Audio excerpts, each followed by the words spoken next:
took What's Cooking with Como on the road out to Lovettsville, Virginia to Patowmack Farm, and I'm so excited to be here with their executive chef Colby because in addition to having a beautiful farm here, they also have a restaurant featuring farm-to-table dinners. Thanks for having us out. Yeah, absolutely. Glad to have you here. I'm excited to show you kind of what we got going on. So tell everybody at home who's watching who haven't been out to the farm yet to experience it, what you can expect when you come out here. Absolutely. So this farm has lots of history. It was a farm before it was ever a restaurant, and really just it's all driven by the season. So what grows here well is what drives the menu, and that's how we create all the inspiration. It's a lot of seasonally driven dishes. What do you have here besides crops? Tell me about the different type of things you have on the farm.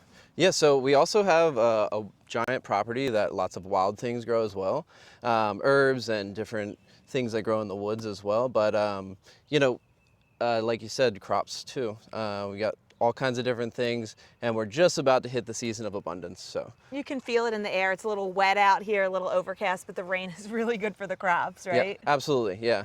The weather also drives the inspiration of, how we take the menu, the direction, and how it feels, and where people sit, and all those things as well. Nice. Well, before we get into the dinner, let's take a walk through the garden and talk about some of the crops that you guys Awesome. have that you're working on. Okay. Great. So now that we've made our way inside the garden area, talk to me about these beautiful blossoming green, abundance that you have here. Yeah, of course, yeah. So different crops on different stages of life, right? So here we have wasabina. So it's like a spicy, leafy green. Really delicious on the menu. We're creaming it right now. Ooh, so you that kind of sounds cook it down good. in cream. Here we have peas. So they're on their way. You can see the blossoms. Oh, you Each can see the blossom snaps, yeah. is delicious. I love the flowers, but we don't pick them right now because those are all going to be peas. Interesting. So peas on their way, and then here is green garlic. We're using it as spring garlic, but eventually everything that we leave here will become a bulb of garlic.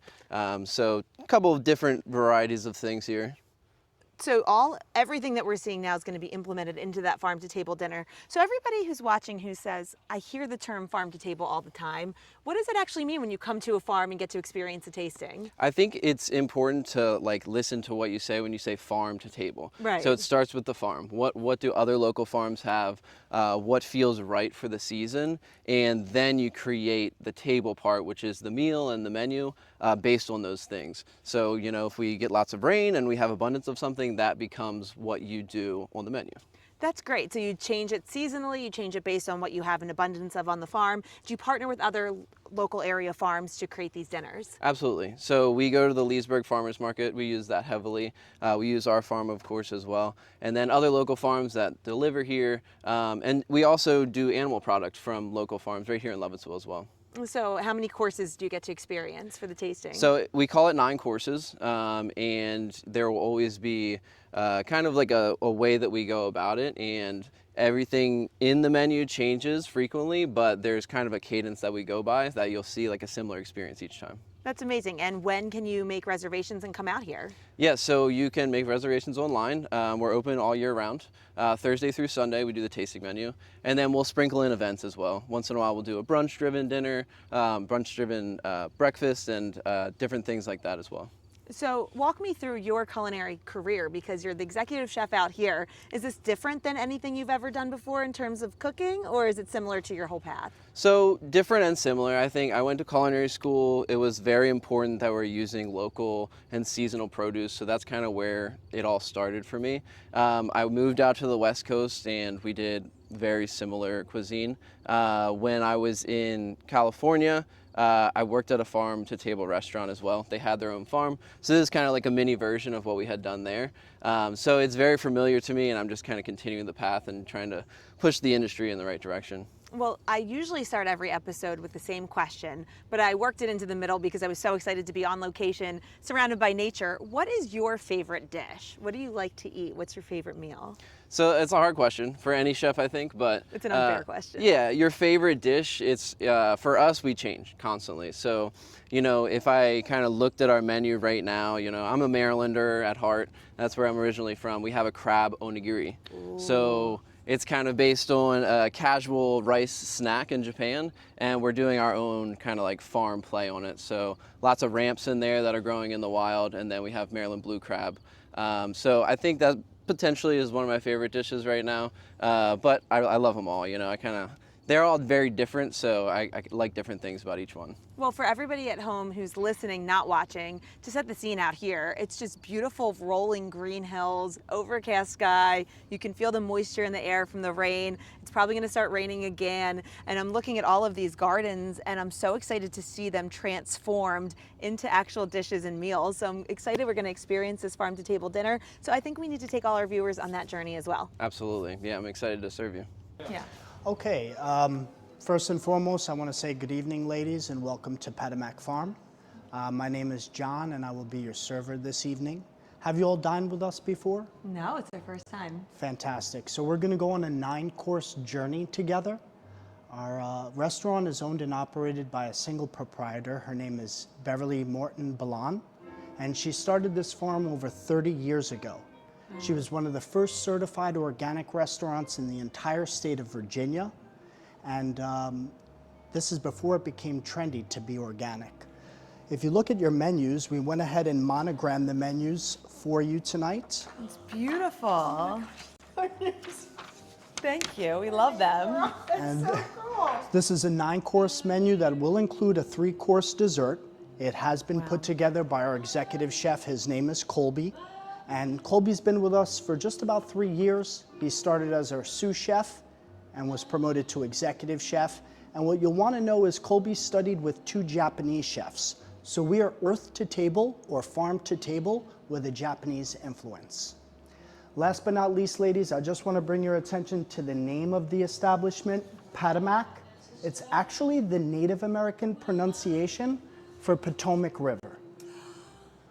That's perfect. I want to welcome you both to Patowmack Farm, and we look forward to serving you tonight. John, thank you so much. Thank you. Thank you. I'm going to make a little space here for this beautiful welcome basket. Oh my God. Thank you. Thank you. This is beautiful. Okay, so first and foremost, what we've placed in front of you is a Meyer lemon and strawberry spritz. Inside the spritz will be a small piece of strawberry right from the farm and apple mint leaf from our herb garden just outside. Apple mint leaf. It smells amazing. And inside the basket, I'm going to start on the top wooden block here. Okay. We have Parmesan profiteroles, inside mascarpone cheese, and honey ham from Longstone Farm. It's a local pork farm right here in Lovettsville. Nice. Next to that, we have our shrimp asparagus toast. The bread is going to come from Boulevard Bakery in Harpers Ferry. There's shrimp, asparagus, and spring onion filling inside.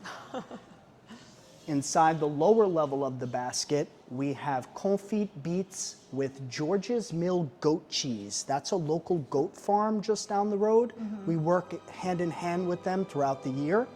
There's also going to be fluke tartare on the silver spoons. That's topped with dill from our herb garden, coriander, and juniper. Last but not least, on the wooden skewers, these are pickled and grilled oyster mushrooms from Misty Meadow Mushroom Farm here in Leesburg. Again, another partner of ours. And these are going to be topped with pumpkin seed, sunflower seed, and sesame seed. Do you recommend eating in any particular order? Or Any just which way you like. Okay, thank you And so much. bon appetit. Cheers. Cheers. Okay, everyone, this is a surprise bite from Chef. This is not on the menu. Cool, so this is one of the favorites. Everybody loves these. They are tempura fried whitestone oysters. So they come from North Point, Virginia. Underneath, we do a little bit of ponzu. And then the oyster sits on top of that. Then we make a yuzu kosho aioli. And then we have ramps. We're toward the end of the season. We just put a little bit of the top right on top of that. Amazing. Thank you so much. Go ahead and pick up the shell itself, and then you can grab the oyster with your fingers and just enjoy. Okay, let's do it. Ready? Look how beautiful that is. I don't know what he just said, so you gotta explain. I'm with Beverly right now. She is the owner of this beautiful farm. Beverly, tell me about Patowmack Farm and how you created this farm-to-table experience from a garden party you threw. So basically what happened was I wanted to be a farmer, which I was, and then from being a farmer, I was sitting in the fields one day and I said, oh my goodness, what am I going to do with all this produce? I said, well, I like to cook, and so I thought, well, if I offer people dinner, maybe they'll pay me something and I can continue to do the farming that I wanted to do. And so all of a sudden it started building and building, and we started serving 20 people every other Friday and Saturday night. I did all of the cooking. I'm not a chef. I have no idea how to be a chef. But you know good fresh ingredients. I did, yes. Yeah. So I did all of the cooking for about 2.5 years. And then finally in 2000, we went to the county and said we'd like to put a real brick and mortar on the property. And then it took them 4 years to let us do it. And so now this is what resulted in it. So it was just a labor of love and a journey that I've been on, and it's absolutely fantastic. And how long has this restaurant been operational? So this building right here has been operational for 21 years. This is our 21st year. So, and then I started it in my barn in 1997. 1997, so this was a true farm-to-table experience before you really heard the term farm-to-table. That is correct. So we actually like to call it earth-to-table, and the reason why is because we forage almost everything that we can find on the farm, and we forage in, you know, we have also people that forage for us and bring unusual things to our tables. So we prefer to call it earth-to-table, because we are utilizing the whole earth. Not just the produce that you're farming, That but is other correct. things you find along the way. That is correct. And then you look around with the lights up top and the way everything's so open. You can see the Potomac River and enjoy the greenery, and you have the beautiful gazebo out there and the outdoor space. This is a very special location. Thank you. Thank you. It's a very special, to me, it's very special, and I think, you know, we wanted to build it so that people could see through the glass and could sit in a building where they could observe and they could actually see the Potomac River as they were dining. And really enjoy Yes. the moment. I imagine there's a lot of celebrations out here, from birthdays to anniversaries. Anniversaries, yes, graduations, you know, new babies that I have literally watched grow up and have seen them over the years, you know, grow up. And This is a great location for celebrations and Yes. parties Yes. and big moments, but also really delicious food from everything we've had so far, because this is mid-dinner. Oh my thank you. goodness, I can't wait for the next Thank you. course. Thank you so much. Thank you, Beverly, for having us out. appreciate it. So first and foremost, we're going to begin our pairings tonight. We have our mocktail pairing, which is a grapefruit and thyme mocktail. There's fresh grapefruit in this, as well as fresh thyme, right for our delicious. herb garden. And for our wine pairing, we have a beautiful Oxeye Vineyard Champenois. This comes from the Shenandoah Valley right here in the great state of Virginia. It's going to have wonderful notes of green apple, pear, and citrus. This is going to go phenomenally well with our fennel salad. Thank you so much. Cheers. Okay, thank you everyone.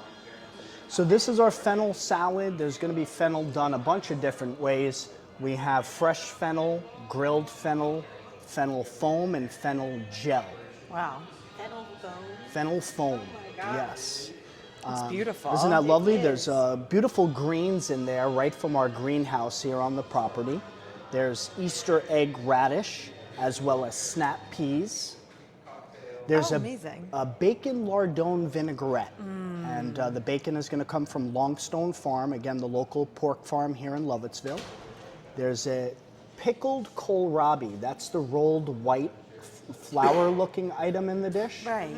And last but not least, there's a hash, and that hash is going to be made with trout roe, fennel, snap pea, and bacon. Enjoy. Thank you so much. Okay, everyone, the Japanese sourdough milk bread. Oh my God. This bread is made with a 49-year-old sourdough starter that was begun by our pastry chef's mother 49 years ago. Tonight it is accompanied with a triple garlic butter. Roasted garlic, black garlic, and garlic chives right from our farm. Enjoy. We all went speechless. It was so good. Thank you so much. It's 49 years. So one thing, a lot of folks, when they come here, our menu changes every month and a half. So if you're a repeat guest, Beverly has people who have been coming here for 25, 30 years. The menu will be completely turned around and new every month and a half. So you get to experience different items every time. Yeah. Different seasonal items, yes, that's the idea. Thank you so much. It's my pleasure. Let's dig in. Wow. Oh, yeah, of course. Thank you. Everything is so pretty. I know, it's beautiful. So this is one of our guests' favorite courses, okay? And this is where Chef Colby's training with the two Japanese chefs really comes into play. This is called onigiri. And in Japanese, onigiri means rice shape. So this is a koshikari rice. Wow. Inside Maryland crab, preserved plum gel right from our farm. It's going to be topped with ramp aioli, that's the light green aioli on top, ramp leaves, and yellow flowers that are edible right from our farm. Thank you so much. My pleasure. Underneath this, you're going to find a mushroom puree and ramp oil for the bread to dip in. And there's a Japanese furikake seed on the exterior that's really going to elevate this dish. Enjoy. Thank you so much. Next course, which is going to be a butter poached swordfish that is brought in fresh by our own fishermen. Wow. We're also going to do a wine pairing that goes along with this swordfish. And to begin with, inside the plate, you're going to find an accoutrement of items. There's a pickled pumpkin piece, that's Wow. the little yellow floret, asparagus, mustard greens right from our farm, and white Elysium flower that is edible with Japanese Hakurei turnips. Those are Wow. the white turnips in the dish. There's also pickled scallion in there as well.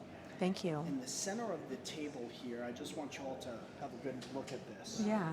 This is a beautiful dashi broth. Oh. Okay, this dashi broth is meant to bring you from spring to summer. It has lemon, ginger, asparagus, parsley, just a bunch of healthy nourishment, and we're going to go ahead and pour that over the swordfish. Oh, amazing. I'm gonna start with you, okay? Thank you so much. Sure, sure. Oh, wow. And for you, sir? Nope, no worries. You're right on time. So we've got a beautiful swordfish and a Oh, my God. Oh, wow. Wow. How is everything so far? All good? Incredible. Incredible. Good? Thank you. Awesome. Wonderful. Hard Okay, to pick so a favorite course.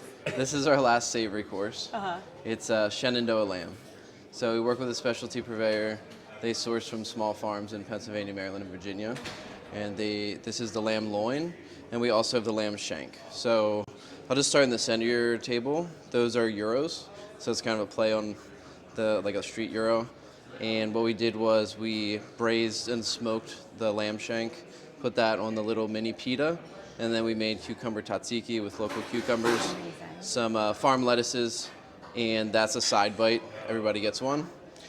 And then on your plate, like I had said, we have the lamb loin. The first thing we put on the plate is the green dollops. You'll find kind of underneath all the vegetables. That is nettle soubise. So soubise is kind of a classic cream French sauce. It's made with onions. And what we did was we made a puree with stinging nettles. So stinging nettles are something that grow wild here. They grow in abundance in the spring. And we blend that in there, and it kind of adds like an herbaceous note to it and makes it green. On top, you'll find the cream greens. So that's the wasabina and the kale that we saw growing on the farm. And then there's also some grilled Swiss chard, also from the farm. The little purple discs, those are blue potatoes. We confit those and just kind of finish them really simply. We have smoked spring onions, and then we just finish it off with a couple garnishes, chive blossoms being one of those, and a couple pieces of crispy lamb, and that's it. It's beautiful. That's all. That's amazing. So Thank you so please much. enjoy, and then we'll have desserts for you after Sounds this. amazing. Thank you so much. Appreciate it. Matcha cream All right. cheese soft serve ice cream, pickled rhubarb, and a strawberry turnover. Wow. Enjoy so it. good. Oh, my suggestion: use the turnover, dip it in the ice cream, and then Use your spoon for any leftover. Perfect. Also, real quick while we have you, your mother's Oh. 49-year-old sourdough starter. Sure. Okay, so my mother started a sourdough starter the year that I was born, 49 and a half years ago. And she made bread every single weekend. And we would have this like old-fashioned bread crank thingy. I don't know, like this for my grandmother, this copper thing. And it had a crank. And so I have two sisters. And we would all have to do it. And somehow I always managed to get the longest turn. Yeah. Because they're brats. And so I was the one who was going to go to culinary school. So my mom, when I graduated, she said, here you go, you take this Wow. on. Yeah, so when my first apartment, early 20s, and when you have a sourdough starter that's asleep, Right. there's this grayish, well, it's alcohol, so this grayish liquid on top. And my roommate, she said, there was this nasty stuff in the back of the fridge. And I'm just like, I knew what was coming. It was like a kick to the gut. I knew it was coming. She's like, yeah, I threw it away. I'm like, oh. And I couldn't tell my mom that. But I told my younger sister. She told my mom. So years go by, about 5 or 6 years go by, and my mom said, so, how's your bread making going? And my sister Jill said, yeah, Mykel, how's it going? You're a brat. You are a brat. So I told her, I said, Mommy, this is what happened. She said, Mykel, you always keep half. Always. Here. Oh, that's amazing. Always. So I've got a bunch of little babies all over the place. Just in case. Oh yeah, I'm gonna be out for a little bit. You can make babies from. Oh yeah, you just pour some off and I'll let it go to sleep. And so I've got 5 of them. I'm gonna be out for a little bit. So I know that when they kill the big one, because they will kill her. I know, I have no faith in them at all. Oh my God. So once they're, I've got some at home, I've got some here. Yeah, I know they're going to kill her. Lessons have been learned. I have no faith in them at all. Thank you for sharing. Absolutely. It's carrots. So a carrot Bavarian is the little half moon, sprayed in white chocolate. Then we have an olive oil cake, pickled carrot gel, rosemary and honey ice cream, and then a little candied carrot crispy thing. Oh, yum. Yeah. That looks incredible. Thank you so much. Oh my gosh. There's another one. So. Okay. Second to last course. This first? Yeah, we'll grab This is these. the caramel? Yeah, we'll grab the caramel first. Okay. Okay, ready? Cheers. Ready? Last, almost the last bite. Oh, salted caramel. So these are homemade cinnamon crumb cake from our pastry chef, Mykel. Wow. This is for tomorrow's coffee and tea. Amazing. Oh my gosh. Thank you you guys so are feeding much. us tomorrow too. Yes. Thank you. It's been a pleasure to serve you all. Thanks for joining us on What's Cooking with Como out at the restaurant at Patowmack Farm. Man, this meal was incredible. I got some breakfast for tomorrow to go with my coffee. Definitely worth the drive. You can make an entire day out of it. Sightsee in the area, go to Lovettsville, enjoy the square, and then come here for dinner.